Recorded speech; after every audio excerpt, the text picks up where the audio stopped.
Ladies and gentlemen, welcome to the September 18th edition of the Hughes Sports Podcast. I am, of course, your host, Jake Hughes, and normally alongside me is the old man. However, the old man is not here this week.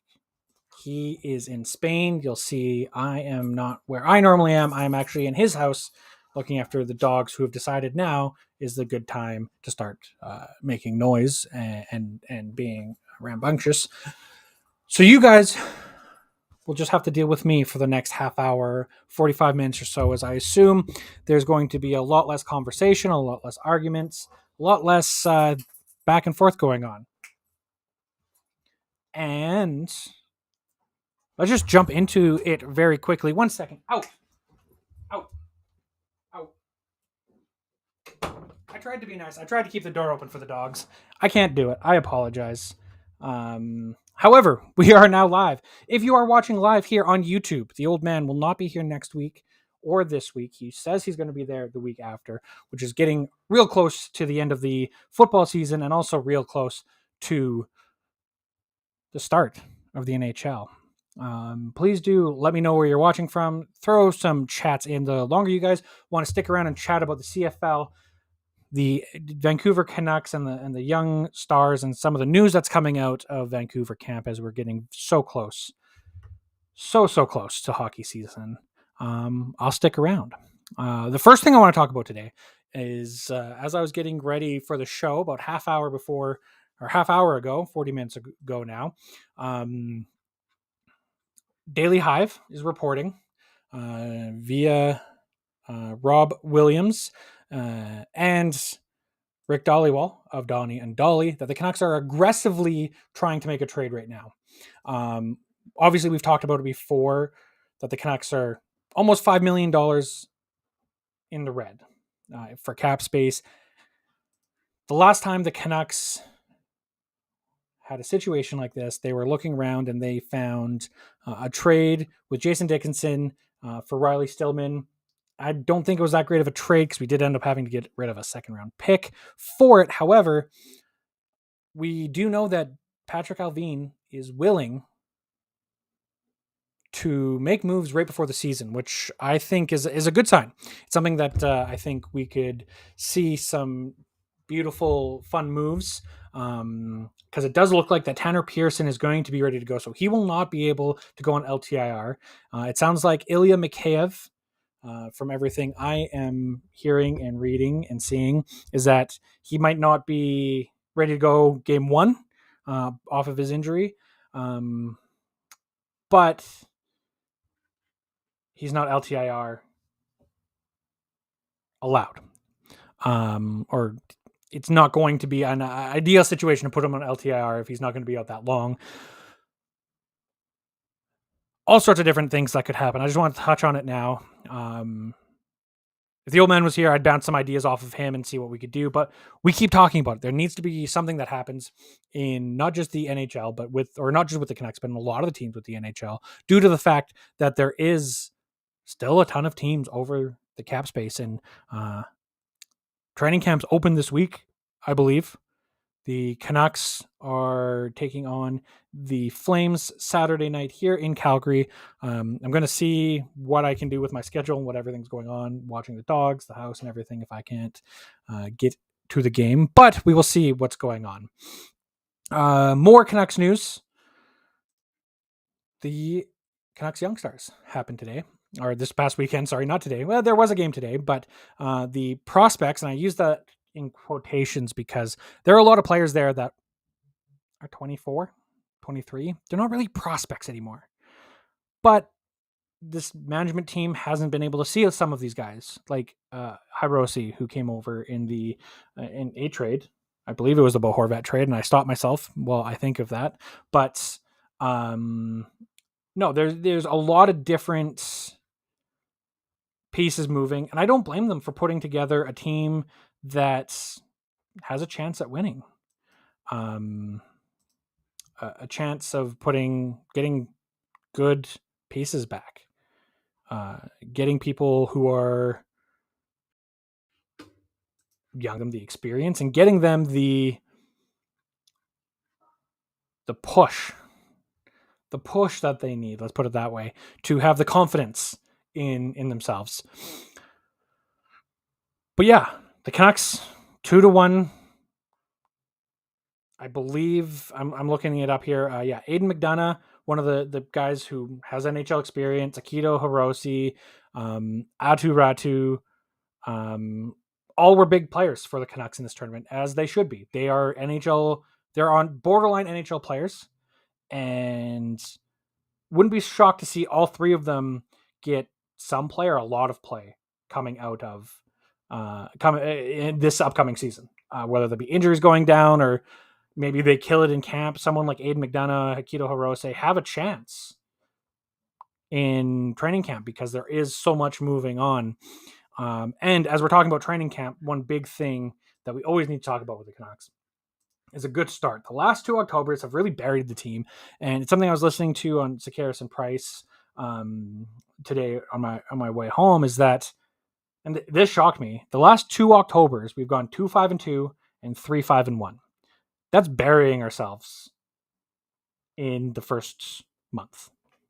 Now, it's not putting yourself out of a playoff position, but it's putting yourself out of easy contention for a playoff position.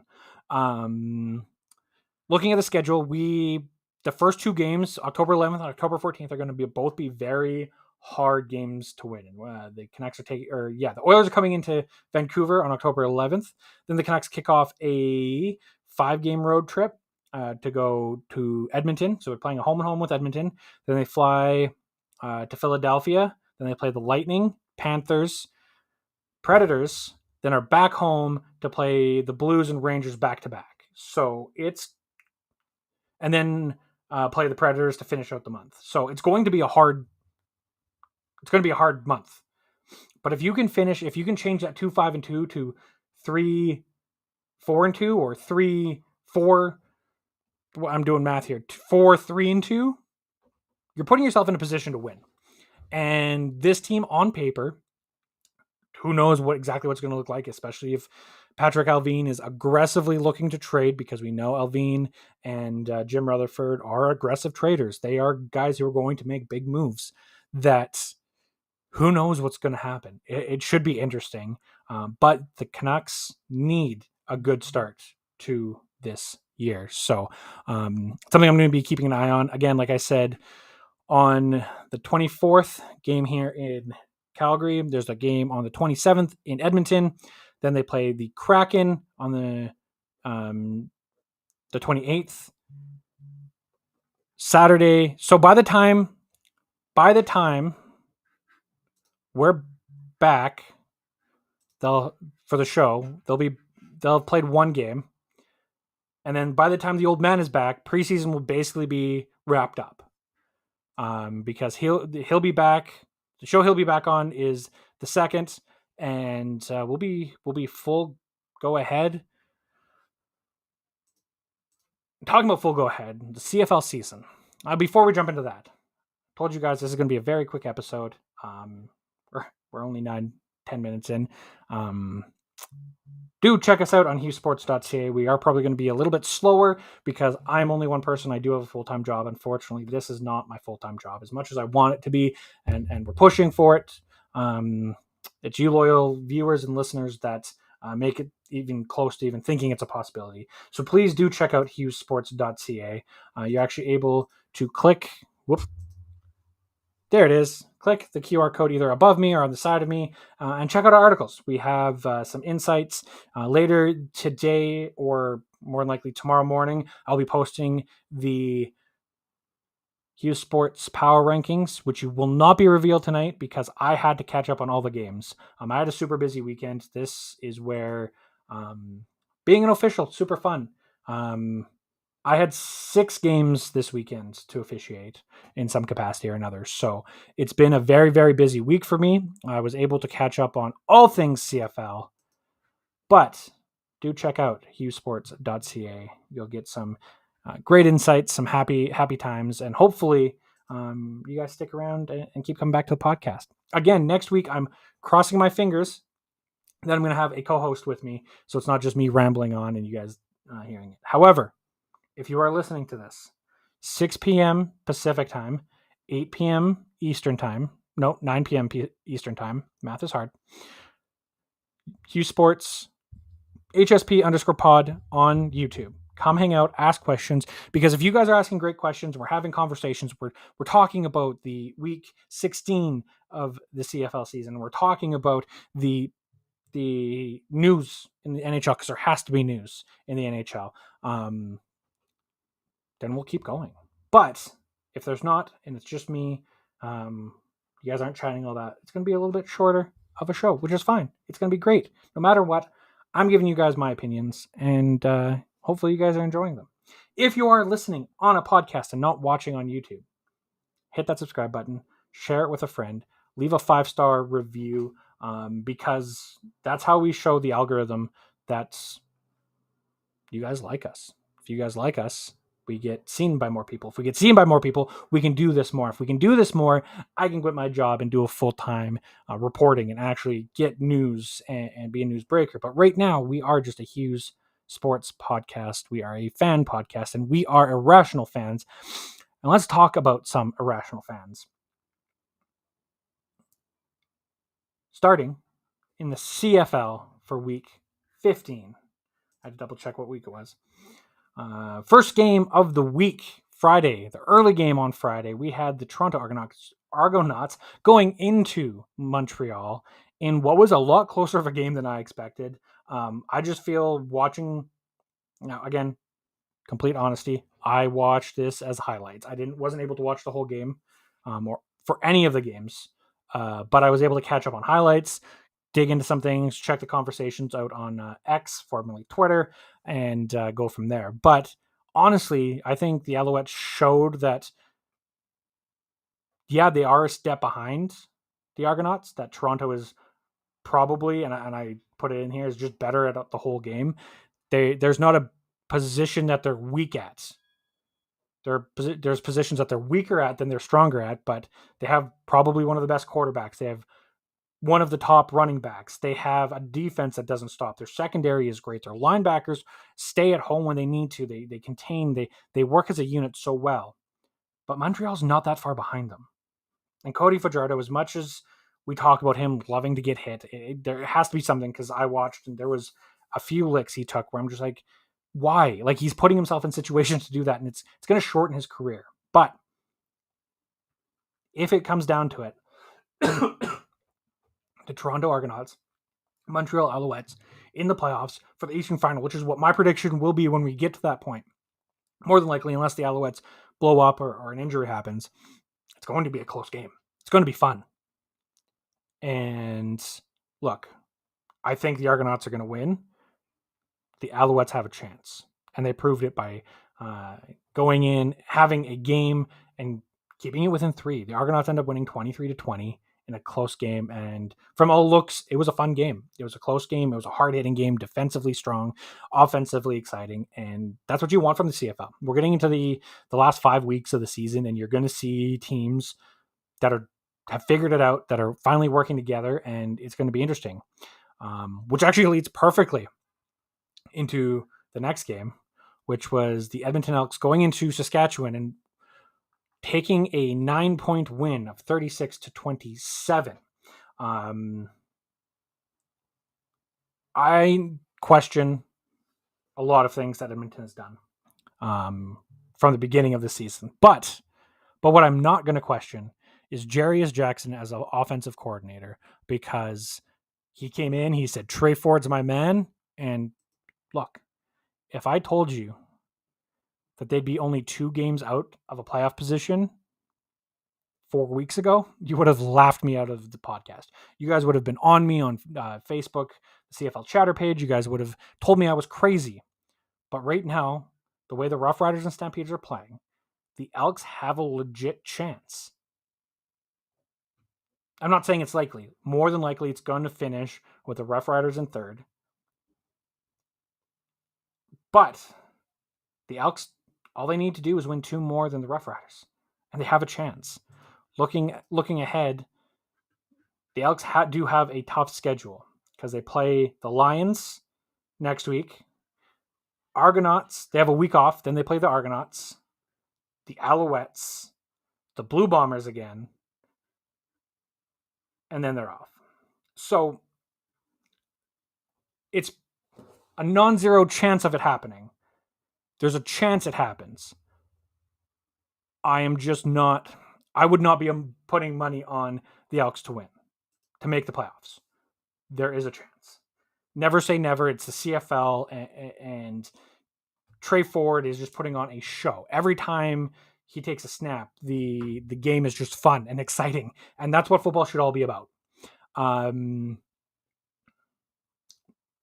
These 5 weeks mean something for the Elks, Stampeders, and Rough Riders, and that's what makes this league so much fun, is that a team that started the year so terrible, had the longest home losing streak ever in the Big Four North American sports, and they still have a chance to make the playoffs. Never say never. The fans in Edmonton seem to believe that. They're still showing up. They're still showing support. They're not expecting it, but they're supporting the team, and I think they're on the right direction with everything. But yeah, what a fun game to end Friday night. And then we go into Saturday, and Saturday, boy, was that a busy day. I was awake I had to leave my place at about 8:30 in the morning to drive an hour away to do a football game, 45 minutes away to do a football game, to officiate. Finished that game up, and I had 54 minutes to make a 48-minute drive.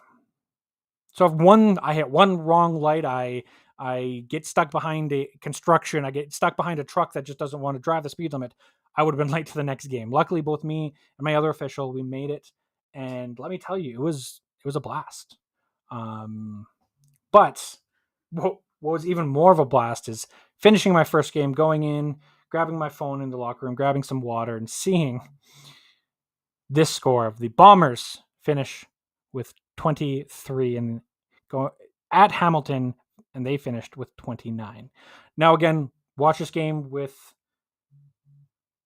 on the recap. And let me tell you, on Hughes Sports, we give the CFL team a lot of crap. We give TSN a lot of crap. However, the CFL recaps are very, very well done. You can go onto YouTube. They put up full recaps. They break it, and they do it right in order for the game, so you're caught up. It's not a 30-second TSN bit that they do. It's the full game between 8 and 12 minutes, I think, and gives you the big plays, everything. It's great. I appreciate it, CFL. Please keep that up. There's a lot of things you do well. A lot of things I think you can improve. That's one thing that is just fantastic, and I appreciate it because it's only a day later. I can watch every single game quickly, catch up on everything, not be left behind because of my busy schedule making me unable to watch the games. Watching the highlights and reacting to Facebook and Twitter, there's a lot of talk that the Bombers didn't show up for this game. And again, I'm watching it in a recap, so I can't tell you the bigger plays. I only get to see the bigger plays. I can't tell you what happened in the in-between and the hustle and the heart and the effort, but from what it looked like, and I was very high on Hamilton coming into the season. I thought they had the tools. I thought Bo Levi had some pressure off of him coming out of Calgary. Wanted something to prove. Obviously, that didn't work out too well, but look, I think Hamilton showed up for this game. I think Hamilton knew they were coming into a Bombers team who didn't prepare. I don't want to say that. I don't think they didn't prepare. I don't think they were ready for the effort that Hamilton would give them.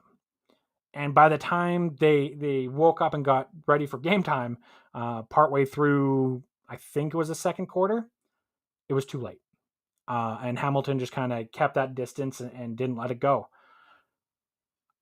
I'd love to hear your guys' feedback on this one, please, because I honestly don't know. Smurf Mafia, please do show up. I know it's a term we use, very insulting almost, but you guys are passionate fans. Some of you are insane, but very passionate. I'd love to hear your guys' take.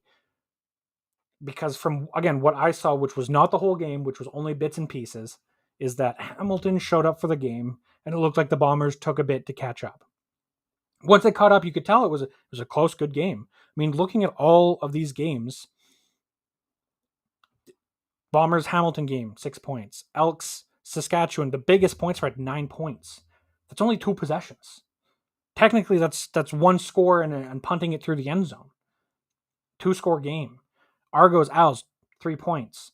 Red Blacks and BC was only a 4-point game. So this is where the CFL gets so exciting. You've got all these teams fighting for playoff spots, fighting to make it into the playoffs and have a chance at the Grey Cup in Hamilton this year. And I don't know what happened in this game. But I do know what happened in the second game, the Saturday night game, is that Vernon Adams, VA3, and the Lions, the defense, the offense, the special teams, coaching staff, and I was commenting about this on Facebook. I don't know where it comes from, who does it, but the fact that they don't give up, the fact that this team, despite everything of them being down by 19 points going into the fourth quarter, somehow pull it off. And I questioned some of the play calls that were happening. The fact that they booted it deep after they scored with only 2.5 minutes left, 4 minutes left, whatever much time was left. They made the right call. It's hard to argue because they won. They were bad in the first 3 quarters. The Red Blacks, they showed up, much like Hamilton. I think BC was kind of like, oh, it's Ottawa. We can get through this. They're 3-10. They're worse than the Elks. But on any given day in sports, it's the reason we play it. And it's the reason we don't just hit a simulate button, because the Red Blacks deserved to win that game. They really did. They deserve to win. I watched the most of this game because I was able to get home Saturday, turn it on, catch the last half of the game, and texting with the old man, texting with my mother that, okay, like, was the game that bad? Like, was the first quarter that bad? And the old man turned the game off before the fourth quarter with 8 minutes left in the fourth quarter, and he missed the game. Really, the game was so exciting for 10 minutes. But that's part of the joys of the CFL, is that you have this window that never closes until a minute left in a 2 or 3 score game, because you have time. You can score points. The game is fast. I just wish that the game was that fun throughout the entire game. I wish the both offenses and both defenses were clicking, and we saw a 37-41 game where it came down to the last play, which it did. But it was that exciting throughout the entire game, because let me tell you, that last 10 minutes of that fourth quarter, I was excited. I got the dogs excited. Everyone was excited. It was just a great time. Yeah, it was fantastic. It was a lot of fun. And look, I hope for the rest of the CFL, every game is as fun as that last 10 minutes of the Lions Red Blacks game, because I can't remember. There's not a lot of times where I can be like speechless on a show that I speak on almost too much sometimes. But the game was just fun.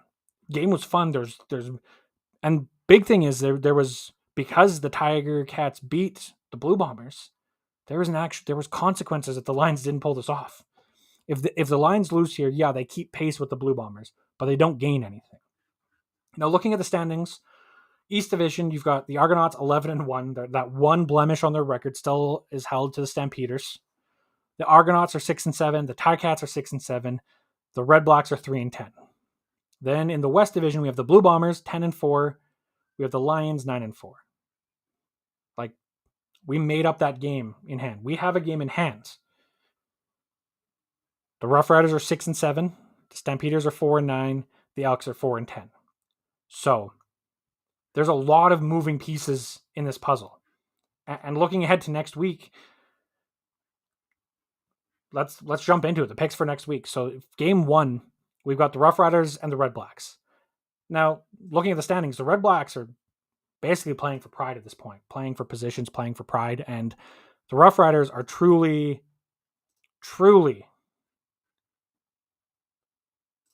fighting to stay in the playoffs. So I could see this game being very lopsided. I could also see the Red Blacks bringing it to them and not stopping. I think this game is going to be very, very close. I am going to use my pick'em and pick the Rough Riders because I think they look at this as a must-win game because the late game on Friday, the 7:30 game Friday, is the Lions at Edmonton. The Rough Riders they do have a chance of catching the Lions, but the Lions need to fall apart for that to happen. The Riders should be worried about the Elks. And the Elks versus the Lions, the Rough Riders get a win, get another step of separation between themselves and right. The Riders, if they get the win and the Lions get the win, that separation is bigger. The worst case scenario for the Rough Riders is Saskatchewan loses and the Elks win because it closes that gap. And the Lions, they know with Winnipeg being off this week, they need to make up this game. If they do not win this game, that game on October 6th at 8 p.m. in BC means nothing. That's how important this game is. Right? So, I mean, it's going to be a big game for the Lions against an Elks team that is cooking. So the Lions need to be prepared, be ready to go from the snap of that ball. Because if not, I can't see them winning. The game with the least amount of playoff implications, in my opinion, is going to be the Alouette Stampeders. The early game on Saturday, September 23rd. For the Lions-Elks game, I'm picking the Lions. It's a need to win. It's a must win. It's a close that gap, get first, get home playoff advantage, despite your 2.5 to 3 weeks off. Get home field advantage against the Blue Bombers. End of story. That's what you need. Then Alouette Stampeders, the early game on Saturday. And look, Montreal is a good team. The Stampeders have fallen off. I truly believe, and we talked about it last week, is that Coach Dickinson had a game plan and said, Jake Meyer, you need to make this work. I can make it work. Bo Levi could make it work. Why can't you make it work? And you can't do that. Cody Fajardo and the Alouettes, I think, are going to win this game handily, and I'm going to take the Alouettes. I would even take probably 6.5 points for the Alouettes. And then we go into the evening game, the Tiger Cats and the Argonauts. Now, in theory, this game should be a cakewalk. It never is in the CFL, not this close to the playoffs. But how can you bet against the Argonauts? You can't. It's impossible. So I think the Tiger Cats are going to come out and keep pushing and keep going. I don't see how they can beat the Argonauts. As I said, they're just a team that is better at every single position than every other team, especially in the East, but in the CFL in general. It's going to be a fun week. Week 16 is going to be a fun week. The week after is going to be even more fun because Game 1, Friday, September 29th at 6 p.m. Mountain Time, 5 p.m. Pacific. We have the Argonauts and Blue Bombers. It's going to be big.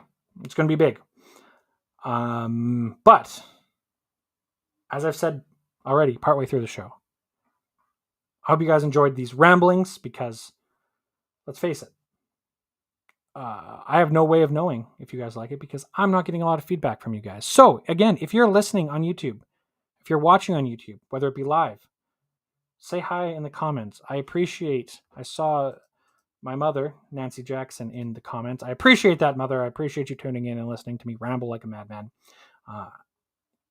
But if you're watching this afterwards, tell me who you think is going to win one of these games. Tell me who you think is going to win all of these games.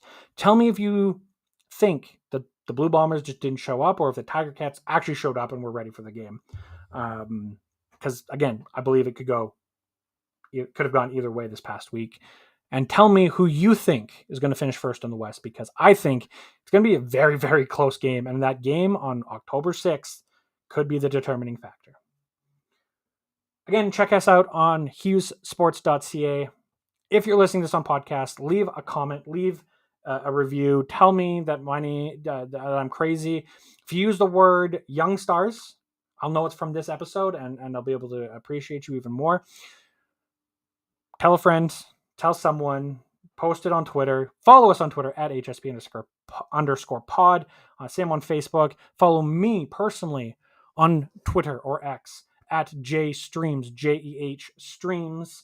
I'm also on Twitch. This week I will not be because I am not at home, so it makes it kind of hard to do. But for the week of September 18th, a very short podcast. I told you guys, be half an hour. It's 32 minutes right now. I will say goodbye and good night.